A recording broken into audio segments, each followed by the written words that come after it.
Hello students, let us read the question first.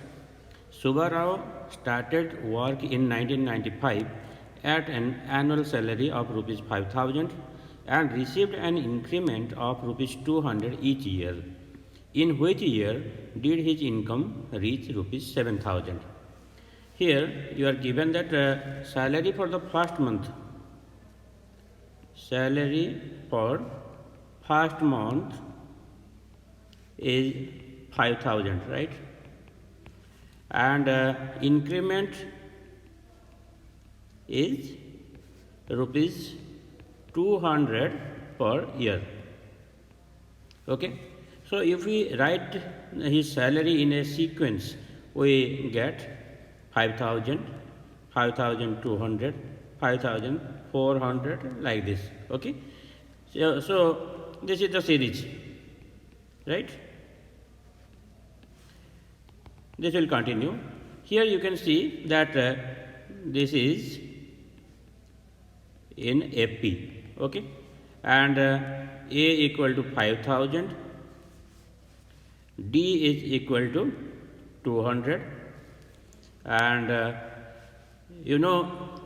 our question is to find in which year his salary will reach rupees 7,000.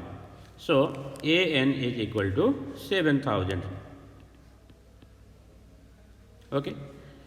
Then we can put the formula of AN here. We know AN equal to A plus N minus 1 into D. And if we write it in a reverse way, we get A plus N minus 1 into D, that is equal to AN.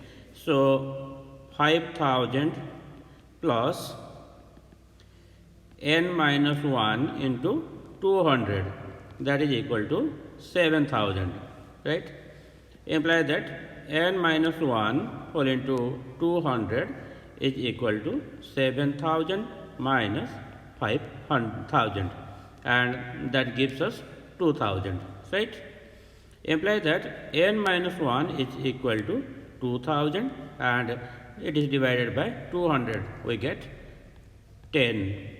Okay, so N is equal to 10 plus 1, that is equal to 11, right? So here his salary will be 7,000 in the 11th year. Okay, so 11th year means in 1995, first year is 1995, right? The question starts from, you see, 1995. So what will be the 11th year? So 11th year after 1995, that is equal to 1995 plus 11, right, minus 1, that is equal to 2005. So answer is 2005. So his salary will be 7,000 rupees in 2005. Okay.